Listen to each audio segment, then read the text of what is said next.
어제도 코로나19 새 확산지인 캘리포니아와 텍사스, 플로리다주에서는 모두 10,000명이 넘는 신규 환자가 나왔습니다. 오클라호마 주지사는 현직 주지사로는 처음으로 코로나19 양성 판정을 받았습니다. 앞으로 약 4개월 후인 11월 1일까지 미국에서는 87,000명이 코로나19로 인해 추가로 사망할 것이라는 예측이 나왔습니다. 과학자들이 코로나19 백신이 갖는 효용성에 대해 의문을 제기하고 있습니다. 코로나19에 걸렸다가 회복된 사람들의 항체가 몇 달 만에 크게 감소하는 것으로 나타났다는 지적입니다. 미국 최대 유통업체인 월마트가 오는 20일부터 미국 52개 주의 모든 사업장에서 고객의 마스크 착용을 의무화하겠다고 밝혔습니다. 민주당 대통령 후보로 사실상 확정된 조 바이든 전 부통령의 지지율이 전국 여론조사에서 트럼프 대통령을 앞서고 있습니다. 지지율 격차는 최대 15%포인트까지 벌어졌습니다. 이상은 이 시각 주요 뉴스입니다. 시청자 여러분 안녕하십니까? KBN 뉴스입니다. 오늘 오후 4시 기준 미 전역의 코로나19 누적 확진자는 어제보다 48,281명 늘어난 366만 5,108명, 사망자는 616명이 늘어 14만 760명입니다. 이 가운데 뉴욕의 확진자는 646명이 늘어 43만 923명, 사망자는 17명이 늘어난 3만 2,512명, 뉴저지의 확진자는 203명이 늘어나 18만 2,297명, 사망자는 22명이 늘어 15,727명으로 집계됐습니다. 첫 번째 소식입니다. 어제도 코로나19 새 확산지인 캘리포니아와 텍사스, 플로리다주에서는 모두 10,000명이 넘는 신규 환자가 나왔습니다. 애리조나까지 이 4개 주에서만 약 36,000명이 넘는 신규 환자가 집계됐습니다. 오클라호마 주지사는 현직 주지사로는 처음으로 코로나19 양성 판정을 받았습니다. AP통신은 어제 하루 캘리포니아와 텍사스, 플로리다주, 애리조나주를 합친 4개 주에서만 약 36,000명의 신규 환자가 나왔다고 보도했습니다. 캘리포니아주에서는 이날 11,126명의 신규 환자가 나오며 코로나19 사태 후 두 번째로 신규 환자가 많았고 누적 환자는 34만 7,634명으로 늘었습니다. 신규 사망자도 140명으로 역시 두 번째로 많았습니다. 텍사스주에서는 사상 최대치인 1,791명의 신규 환자가 나오며 누적 환자가 28만 2,365명으로 늘었고 플로리다주에서도 1,181명의 신규 환자가 나오며 누적 환자가 30만 명 선을 넘어섰습니다. 지난달 20일 오클라호마주 털사에서 열린 트럼프 대통령의 대선 유세에 마스크를 쓰지 않은 채 참석했던 케빈 스티트 오클라호마 주지사는 이날 코로나19 확진 판정을 받았습니다. 미국에서 현직 주지사가 코로나19에 걸린 것은 처음입니다. 오클라호마주도 이날 신규 환자가 1,075명으로 최다를 기록했고 누적 환자가 22,813명으로 증가했습니다. 오는 11월 1일까지 미국 내 코로나19 사망자 수가 22만 4천 명을 넘을 것이라는 예측이 나왔습니다. 앞으로 약 4개월이 남지 않은 기간 동안 8만 7천 명이 코로나19로 인해 추가로 사망할 것이라는 전망입니다. 어제 뉴욕타임스 등 언론은 전날 워싱턴대 의과대학 보건계량분석평가연구소가 미국 내 코로나19 사망자 수는 오는 11월 1일까지 22만 4,089명에 달할 것으로 예측했다고 보도했습니다.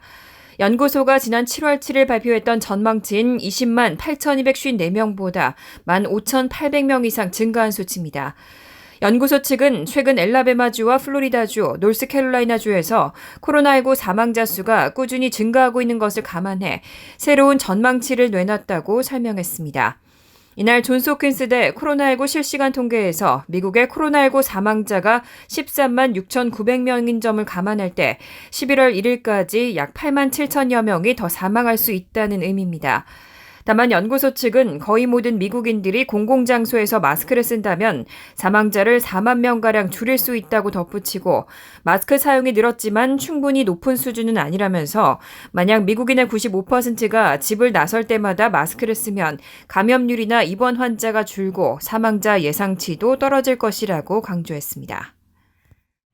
코로나19 백신 개발과 관련해 제약사 모더나 등이 긍정적인 소식을 발표하고 있는데요. 과학자들은 코로나19 백신이 갖는 효용성에 대해 의문을 제기하고 있습니다. 코로나19에 걸렸다가 회복된 사람들의 항체가 몇 달 만에 크게 감소하는 것으로 나타났다는 지적입니다. 파이낸셜 타임즈는 16일 킹스 칼리지 런던의 연구 결과를 인용해 코로나19에 걸렸다가 회복된 사람의 항체가 몇 달 내에 크게 감소하는 것으로 나타났다고 보도했습니다. 해당 연구 논문은 아직 동료 학자들의 검토 과정을 밟지 않은 상태입니다. 하지만 파이낸셜 타임즈는 백신이 얼마나 오랫동안 코로나19 감염을 예방할 수 있을 것인지에 대해 의문을 제기하고 있다고 지적했습니다.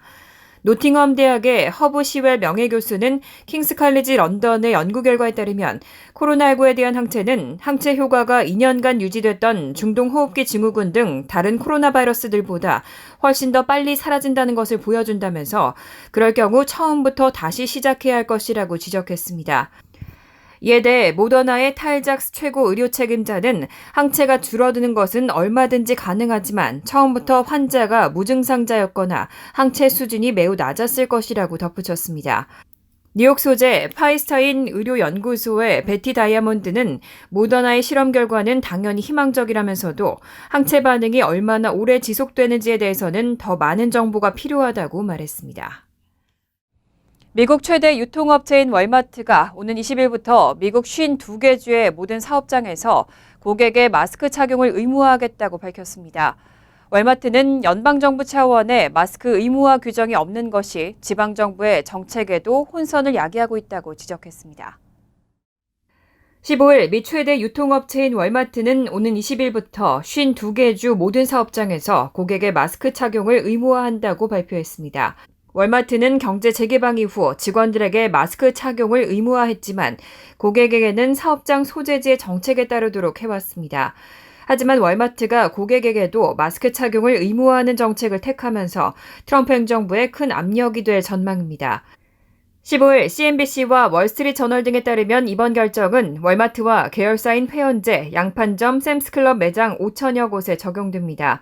이번 결정은 주 또는 연방정부의 지침이 없으면 소비자에게 강제하기 어려운 것이지만 전체 매장 중 65%는 어떤 형태로든 마스크 착용 관련 행정명령이 내려진 지역에 자리 잡고 있습니다. 월마트는 연방정부 차원의 규정 부재가 지방정부의 정책 혼선을 야기하고 있다고 지적하고 마스크 착용이 코로나19 확산을 막기 위한 손쉬운 방법 중 하나라고도 강조했습니다. 월마트는 고객과 마스크 착용 논란을 원활히 해결하기 위해 특별 훈련을 받은 건강 홍보대사를 매장에 상주시키고 마스크를 착용하지 않은 고객에게 착용을 권할 예정입니다. 어제 연방준비제도가 미국의 경제활동이 증가하고 있지만 여전히 전망은 불투명한 상태라는 평가를 내놨습니다. 아직도 코로나19 이전의 수준에는 한참 못 미치고 있다면서 코로나19가 언제까지 지속될지 모르기 때문에 전망도 매우 불투명하다고 지적했습니다. 특히 최근 일부 주들이 다시 봉쇄 조치에 나서면서 그 불확실성이 더 커졌다는 평가입니다. 연방준비제도는 어제 경기동향 보고서인 베이지북에서 코로나19 사태로 큰 타격을 입은 미국의 경제활동이 거의 모든 지역에서 증가했지만 코로나19 이전의 수준에는 여전히 한참 못 미치고 있다고 밝혔습니다. 이어 코로나19가 언제까지 지속할지 또 그것이 경제에 미칠 충격의 강도 등을 거론하면서 전망은 여전히 매우 불투명하다고 지적했습니다. 베이지북은 12개 연방준비은행 관할 지역의 흐름을 평가한 것으로 통화정책 결정기구인 연방공개시장위원회 정례회의 때 기초자료로 쓰이고 있습니다. 이번 보고서는 지난 5월 말부터 7월 6일까지의 상황을 담았는데 미국 내 상당수 주에서 지난달 말부터 코로나19 확산이 다시 거세지고 일부 주가 다시 봉쇄 조치에 나서면서 불확실성이 더 커졌다는 평가가 나오고 있습니다. 블룸버그 통신은 지난 5월 말 및 6월 초에 경제 활동이 증가했을지 모르지만 베이지북 조사 기간 이후 많은 주에서의 코로나19 재확산이 경기 회복세를 위축시켰을 수 있다고 지적했습니다. 코로나19 대응과 관련해 일부 백악관 관리들이 앤서니 파우치 국립 알레르기 전염병 연구소 소장을 공격하고 있습니다. 여기에 파우치 소장은 자신에 대한 이런 흠집내기를 이해할 수 없다며 트럼프 대통령에게도 해가 되는 행동이라고 지적했습니다. 또 사임할 생각은 전혀 하지 않았다면서 당장 코로나19 문제가 너무 중요하다고 밝혔습니다. 앤서니 파우치 국립 알레르기 전염병 연구소 소장은 어제 디 애틀랜틱과의 인터뷰에서 피터 나바로 백악관 무역 제조업 정책국장 등 고위 관리들의 자신에 대한 공격을 이상한 일로 지적했습니다. 파우치 소장은 그들이 왜 그러는지 알 수가 없지만 그들도 지금은 신중하지 못했다는 것을 깨닫고 있을 것이라며 왜냐하면 그들에게 부정적인 영향을 미치기 때문이라고 덧붙였습니다. 소장은 또 자신에 대한 공격이 완전히 잘못된 것이라면서 결국엔 트럼프 대통령의 신뢰성을 떨어뜨리게 될 것이라고 경고했습니다. 특히 나바로 국장의 USA 투데이 기고문과 관련해 그는 혼자만의 세상 속에 있다고 무시했습니다. 나바로 국장은 앞서 14일 USA 투데이의 토론회장에 올린 글에서 자신에게 파우치 소장의 조언을 듣느냐고 물으면 대답은 회의적이고 조심스럽다는 것이라며 그는 대중에 대한 태도는 좋지만 자신과 이야기한 것은 전부 다 틀렸다고 주장한 바 있습니다. 하지만 파우치 소장은 사임할 생각을 해봤는지를 묻는 질문에는 아니라며 당장 코로나19 문제가 너무 중요하다고 일축했습니다. 한편 트럼프 대통령은 나바로 국장의 기고문에 대해 그러지 말았어야 한다고 강경한 태도를 취했고 백악관은 조율을 거치지 않은 혼자만의 생각이라고 진화했습니다. 민주당 대통령 후보로 사실상 확정된 조 바이든 전 부통령의 지지율이 전국 여론조사에서 트럼프 대통령을 앞서고 있습니다. 지지율 격차는 최소 8.6%포인트에서 최대 15%포인트까지 벌어졌습니다. 15일 NBC 뉴스와 월스트리트저널은 전국 여론조사에서 조 바이든 전 부통령에게 투표하겠다는 유권자가 51%, 트럼프 대통령에게 투표하겠다는 유권자는 40%로 나타났다고 보도했습니다. 지난달 조사에서 7%포인트였던 격차는 11%포인트로 늘었습니다. 트럼프 대통령의 업무 지지도는 42%, 비지지도는 56%로 나타나면서 지난달 조사 때보다 지지도가 3%포인트 하락했습니다. 지지도 42%는 지난 2018년 4월 이후 최저입니다. 이번 조사에서 유권자들의 대부분이 트럼프 대통령의 코로나19 대응에 불만을 나타냈습니다. 59%가 트럼프의 코로나19 대응을 지지하지 않는다고 답했고 지지한다는 37%에 불과했습니다. 특히 응답자의 무려 72%가 미국이 잘못된 방향으로 가고 있다고 답했습니다. 다만 트럼프 대통령의 경제정책에 대해선 지지한다가 54%로 과반을 넘었습니다. 같은 날 공개된 퀴니피엑 대 전국 여론조사에서도 바이든의 지지율은 52%, 트럼프 대통령의 지지율은 37%로 15%포인트가 차이 났습니다. 트럼프 대통령은 이렇게 전국적인 지지율 하락이 이어지자 선거 캠프 본부장을 새로운 인물로 교체하기로 결정했습니다.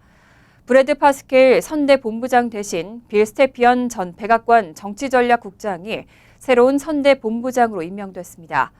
스테피언 전 국장은 2016년 트럼프 선거 캠프에서 활약하기도 했습니다. 트럼프 대통령은 전국 여론조사에서 조 바이든 전 부통령의 최소 8.6%포인트, 최대 15%포인트 차이로 밀리고 비상이 걸리면서 브래드 파스켈 캠프 선대 본부장을 새 인물로 전격 교체했습니다.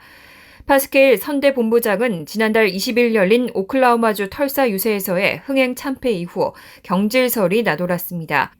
트럼프 대통령은 어제 트위터를 통해 파스켈 선대 본부장을 빌 스테피언 전 백악관 정치전략국장으로 교체한다고 밝혔습니다.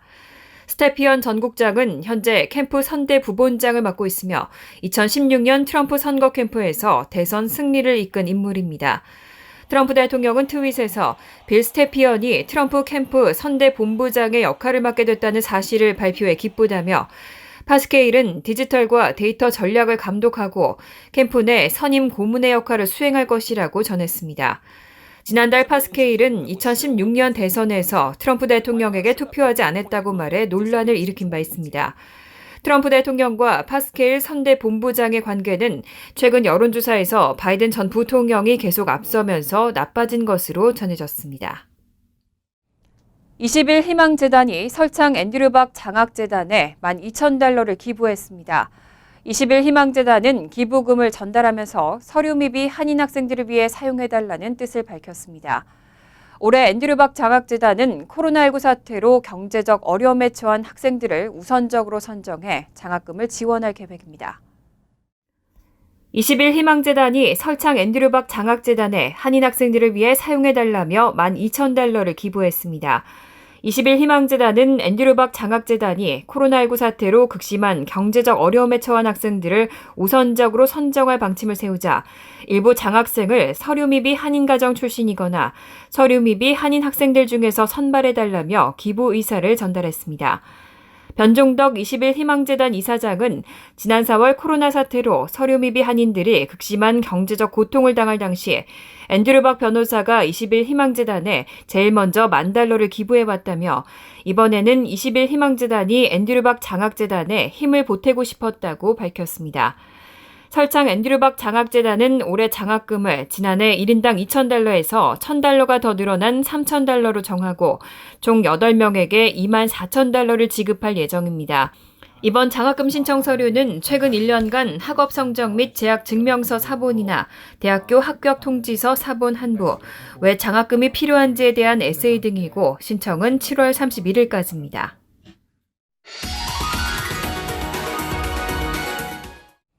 이어서 LA 지역 한인사회 소식입니다. LA 카운티의 병원 입원 환자가 역대 최대를 기록했습니다. 보건당국은 코로나19에 대한 위험이 가장 높은 단계라면서 미리 대비하지 않으면 병상 부족 사태가 일어날 것이라고 강조했습니다. 김재은 기자가 보도합니다. LA 카운티의 입원 병상이 포화 상태에 이르기 일보 직전입니다. 현재 코로나19 입원 환자 수는 매일 평균 2,000여 명에 달하고 있어 팬데믹 이후 최대 수준입니다. 중환자실에서 치료를 받고 있는 환자 수 역시 역대 최대치에 달하고 있습니다. We are in an alarming and dangerous phase in this pandemic here in LA County, and we're in this place along with 29 other counties across the state. 확산세가 좀처럼 꺾이지 않고 있어 의료체계 붕괴에 대한 우려도 커지고 있습니다.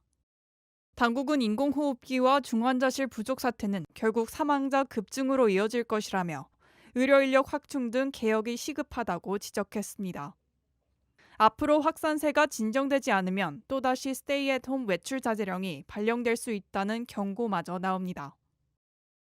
Do we want to go back to a safer at home order, really closing everything down again? Absolutely not. None of us want to go back there. But if we had to go back there, because we were getting to the point where it was pretty clear we were going to overwhelm the healthcare system, we would have to keep that option on the table.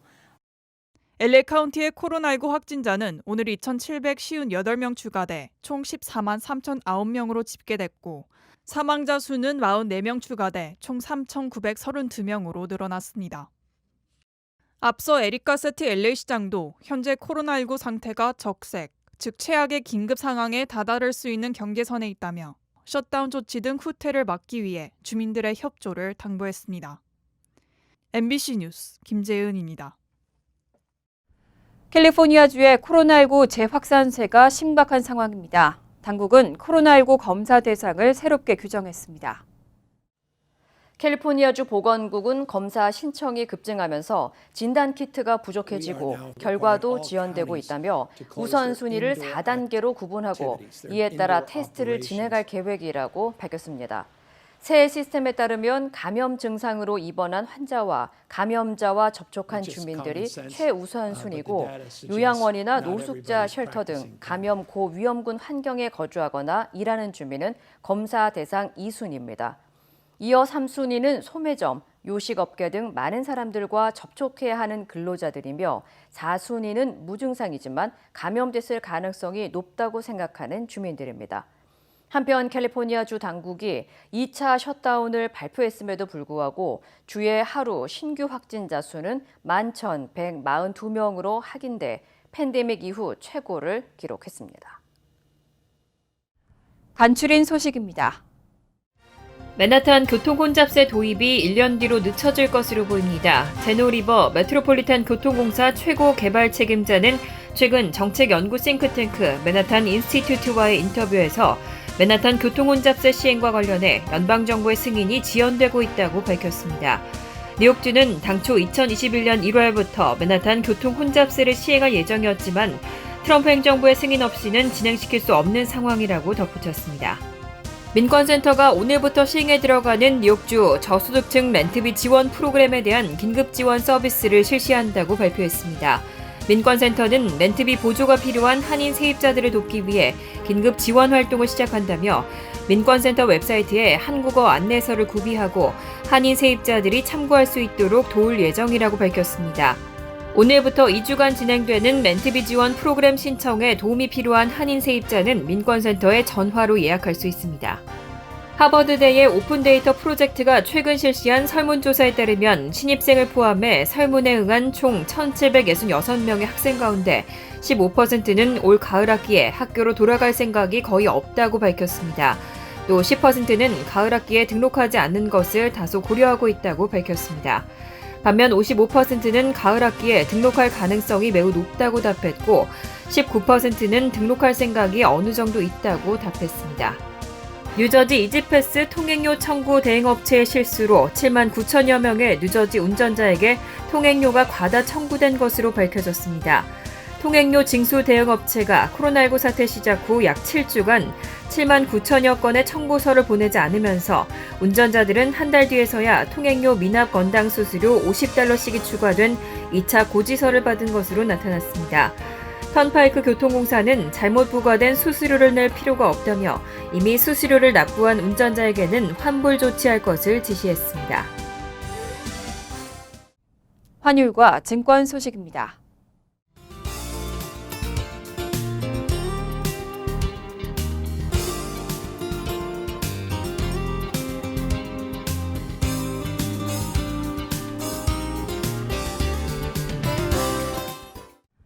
이어서 날씨입니다.